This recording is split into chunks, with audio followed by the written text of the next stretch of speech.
Tonight on Elon Local News. Elon University's new SGA student body president joins us live tonight to talk about his platforms. With more enforcement this year, parking tickets and towing are on the rise. And we'll watch Elon's dance team prepare to defend its national title.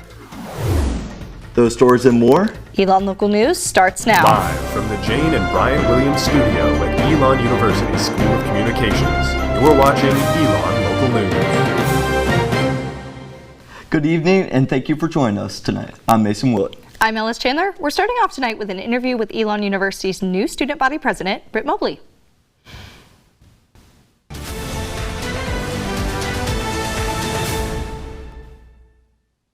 Britt Mobley is a junior from Raleigh. His majors are strategic communication and outdoor leadership education. In the interest of transparency, we would like to let you know that Britt does work for Elon News Network as a technical engineer. Mobley received 68.9% of the vote this year. More than 1,800 students voted in this election, which is less than 30% of the student body. Previously, Mobley has served in SGA as the class of 2024 senator, sophomore class president, and School of Education senator. He was also briefly a School of Communications senator.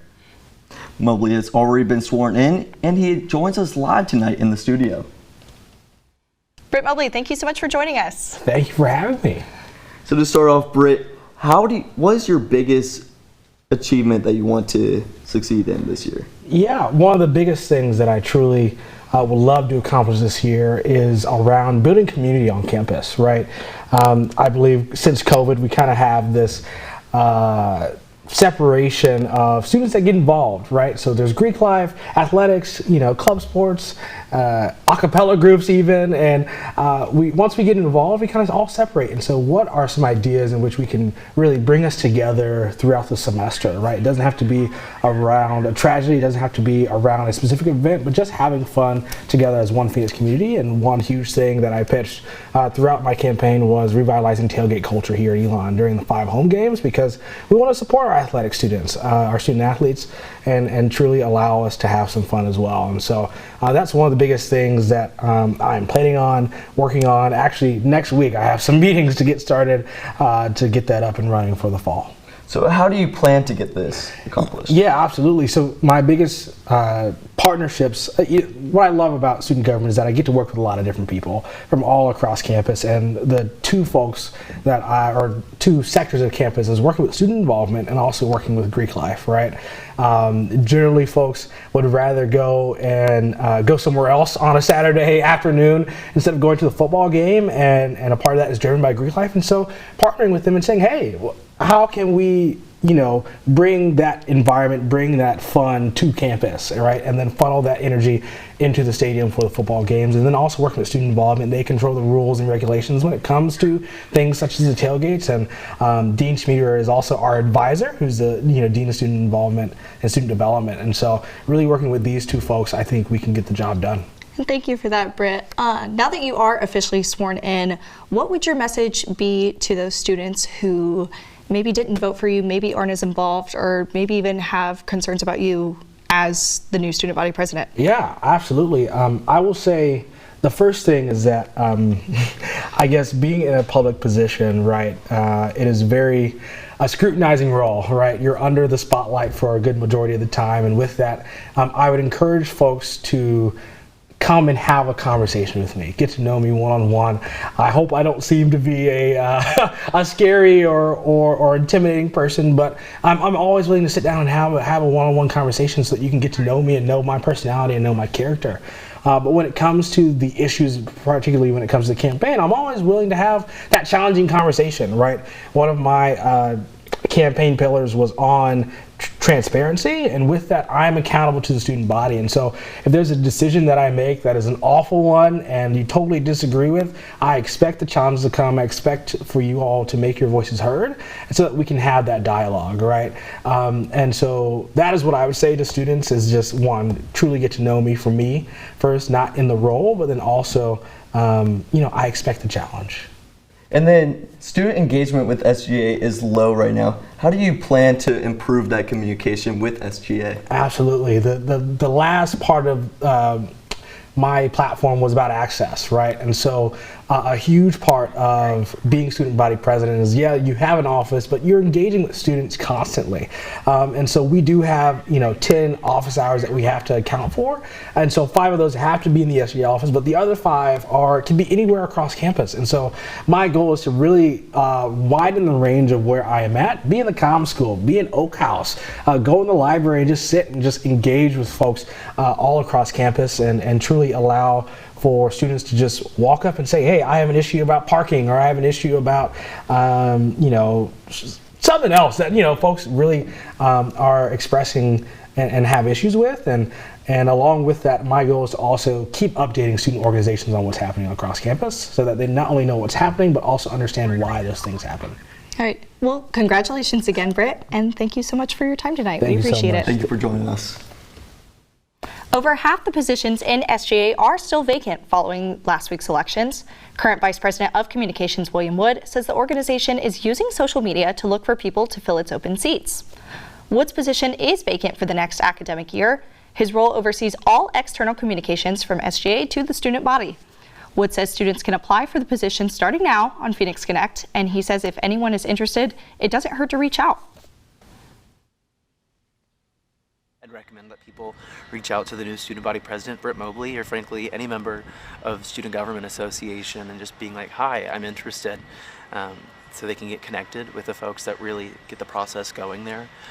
Like I said, we'll also be promoting vacancies on social media. And of the 28 open seats, 16 are class or school senators. Mobley will select who fills them, and then the SGA Senate will confirm them. This month, Elon University is recognizing Asian American, and Pacific Islander Heritage Month. The actual month happens every May, but Elon is celebrating now so students can participate for a full month. Co-president of the Asian Pacific Student Association, Solon O'Malley, says he hopes students have fun, but also learn what makes the culture unique. Difference is something that obviously exists and should be celebrated. Elon, it's not the most diverse place, but it's got a little bit, and that little bit should be celebrated, and people should be able to come in, feel like they want to learn something that they didn't know before. The AAPI Heritage Month kickoff event is tomorrow at 5:30 p.m. on Medallion Plaza.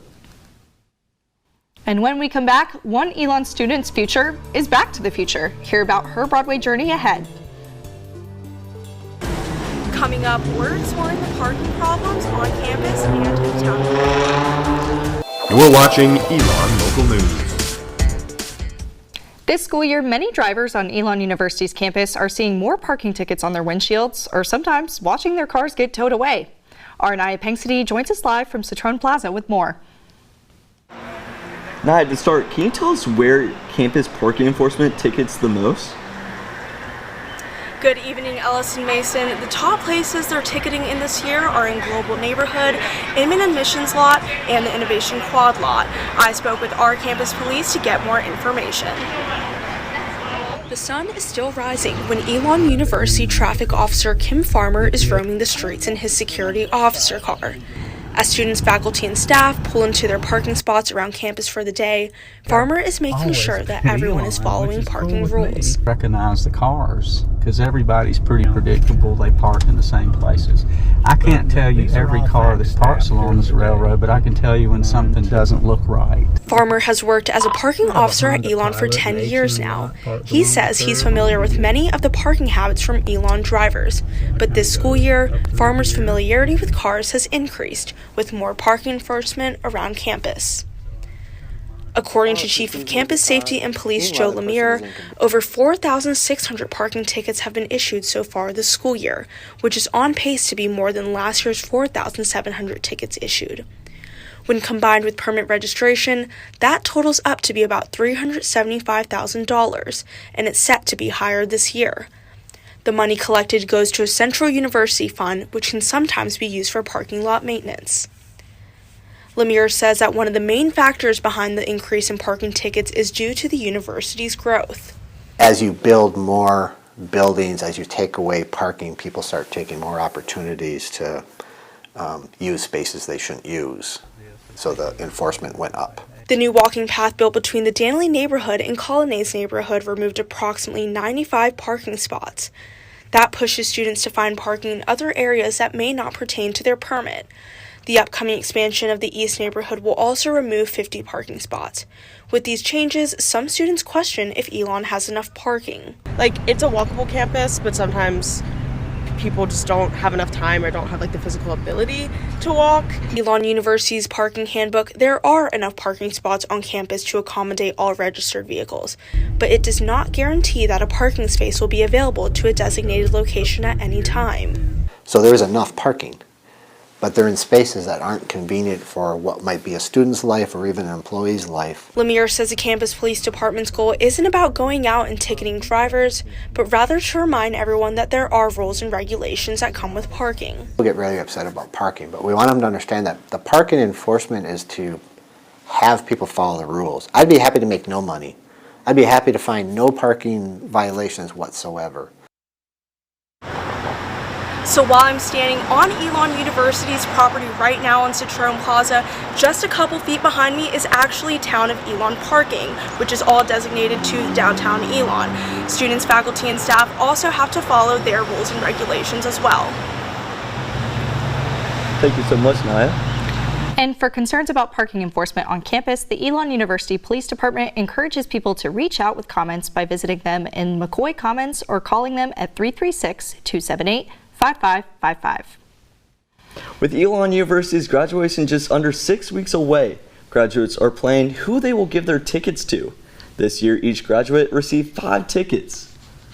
Elon senior Julia Brown has a twin sister who is graduating beside her. Combined, they have 10 tickets total for their family. Brown says she's lucked out with her situation, but understands why other students may feel limited on who they can invite. I was fine with it personally, but I know other people have been more frustrated if they want to bring all their grandparents, all their cousins, everyone. But I was not really upset about it. Right. Elon senior Megan Curling has a big family. She says she is struggling to decide who she will give her tickets to. As much as I understand it, it is really difficult to look at a list of people who want to be here to support you and tell some of them that they can't, just because we don't. If you're graduating in May and didn't already, you can go pick up your cap and gown from the Elon bookstore tomorrow from 10 a.m. to 5 p.m. And while seniors are picking those up, they can also get a picture taken in their cap and gown for next year's yearbook. The photographers are Allison and Nathan Rohde, who met at Elon and have been married for 13 years. Nathan says coming back to campus each year to take photos of current seniors is a full circle moment for both of them. And to interact with the students, talk to them about their majors, especially if they're in the communications school, listen to what they're doing next, maybe even have a connection somehow, whether it's former professors or what they're going into that relates to what we're doing these days. So it's always interesting and fun to come back. The Rohdes live around the Elon area. They say they enjoy being close by so they can attend school sporting events and see how the university grows and changes. One Elon senior is making Winter Garden her new workplace. But it's not the retail dining location, it's the theater, home to Broadway's newest musical. Elon senior Hannah Kevitt is joining the original cast of Back to the Future, the musical. The show is based on the popular 1980s movie. After meeting with casting 8 separate times, the musical theater major got the call in March during one of her classes. I'm really excited to get started and to work on the show and meet everyone and it just feels crazy and in the best of ways. But Kevitt isn't the only person from Elon starring in the show. Class of 2017 alumnus J.J. Neiman was also cast in the show's ensemble. Neiman was previously in the Book of Mormon on Broadway.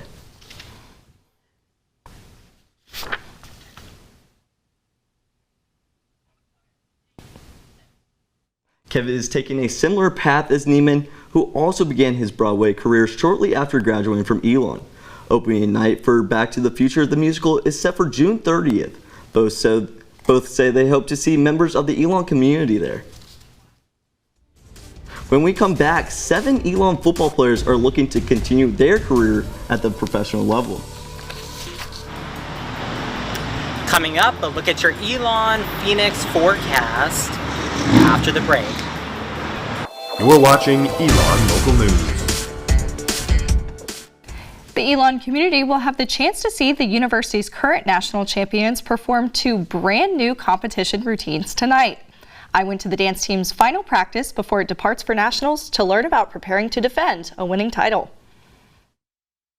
As the Elon University dance team began its warm-up in Schar Center, a banner displaying its 2022 Nationals win hangs over the dancers. It serves as both a reminder of the history the team made last year and motivation toward the end of this season. This week, the team will compete at the national level in Daytona Beach, Florida in the first round of the National Dance Alliance Nationals competition. For Elon Jr. Phoebe Gamponia, preparing for another Nationals competition is about training mentally just as much as it is physically.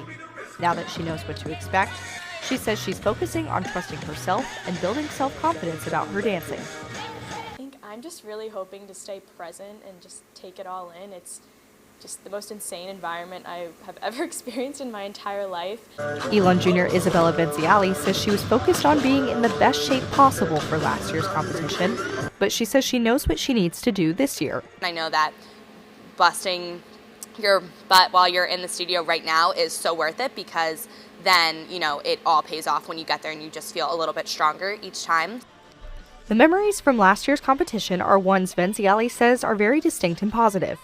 Elon freshman Olivia Farinola will compete with the team for the first time this year and says she's focused on staying present. I really want to be in the moment, remembering each and every hardship and tough point, and even like the laughs and the cries and all the hard work that goes into that moment. Farinola says she's excited to keep bonding with the team. Benziali echoed that excitement and says she's looking forward to doing it again this year. Everyone really puts their best selves out there, and it's awesome to just be in that environment because we're growing together and for each other and working for each other. So I think it's really one of the coolest weekends, and I feel like that's what I'm really excited to do. To see the full version of part of the routine you just saw and one other, the dance team is having a send-off performance. It's set to begin tonight at 7 p.m. in the Schar Center. The NFL draft is less than a month away for 7 former Elon football players. The path to the draft started right after the college season came to a close.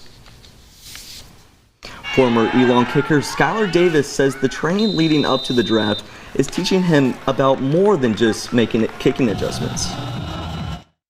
How many people could say like, oh yeah, I live in the Airbnb, all I focused on was kicking the football. All I focused on trying to be an NFL football player. You know, not a lot of people get to say that. And, you know, it's been a great opportunity. I'm really gonna look back on this, you know, good or bad, and be like, wow, like I had such a fun time. Davis is the leading scorer of any Elon football player with 340 points in his 4 seasons with the Phoenix. The draft begins on April 27th.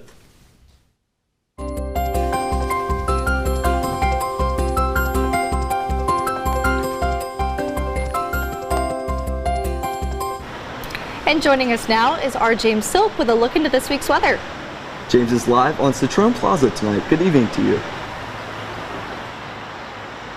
Good evening, Elon. Current conditions outside are mostly cloudy with a slight drizzle. Glancing at your Phoenix 5-day forecast, you can expect temperatures in the 80s on Tuesday, Wednesday, and Thursday, with wind increasing on both Wednesday and Thursday, and a 60% chance of thunderstorms in the afternoon on Thursday. On Friday and Saturday, we expect temperatures to dip into the 50s, and it'll be a cooler end to your week. My advice, enjoy the warm weather. Back to you in the studio. Hope you do as well. Thank you so much. James Silk live on Citron Plaza tonight. We're learning the ropes of one Elon student's hobby and why he decided to continue it from home. Plus, we've got the grand total from Elon-thon this year and why some students participated. You're watching Elon Local News.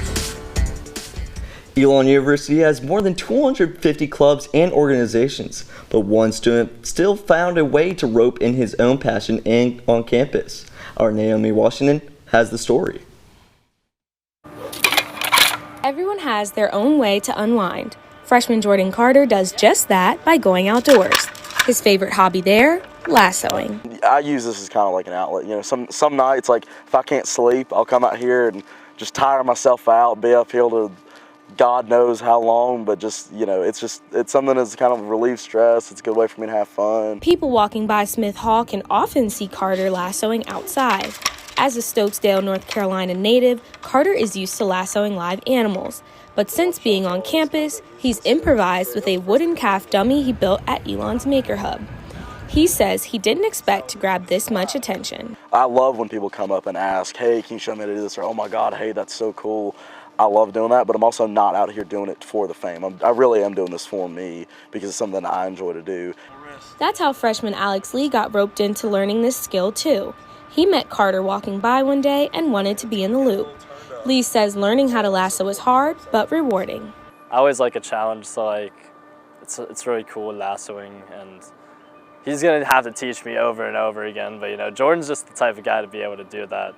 Very patient. Carter doesn't mind letting other people take a spin at it too. For Jordan, roping is second nature, but for students like Alex and I, we have to take lessons from him. While it may seem unique to some, Lee says this is just one way for Carter to bring a hometown hobby to Elon. I'm not seeing a lot of people lassoing in their free time, but I don't know. I don't see it as any different, honestly. I think it's just like another hobby. Carter also says students shouldn't get wrapped up in what others think. If you want to try something new, go and try something new. If it's in front of, tens of people, dozens of people every single day, it don't matter. I mean, in reality, that you're improving on yourself, and that's what matters. Naomi, Washington, Elon Local News. To learn more about Carter's background, visit our website, elonnewsnetwork.com. Elon-thon raised almost $114,000 this weekend at its annual dance marathon. Students gathered in Alumni Gym to fundraise for patients at Duke Children's Hospital. The event lasted for 13.1 hours after transitioning away from 24 hours 2 years ago. President of Elon-thon, Madison Federici, explained why she's been committed to the cause over the past 4 years.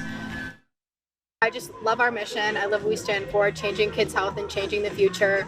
I think the people are what really got me staying. I found some of my closest friends through Elon-thon, and I just love the passion that everybody in our organization has, no matter what level of participation.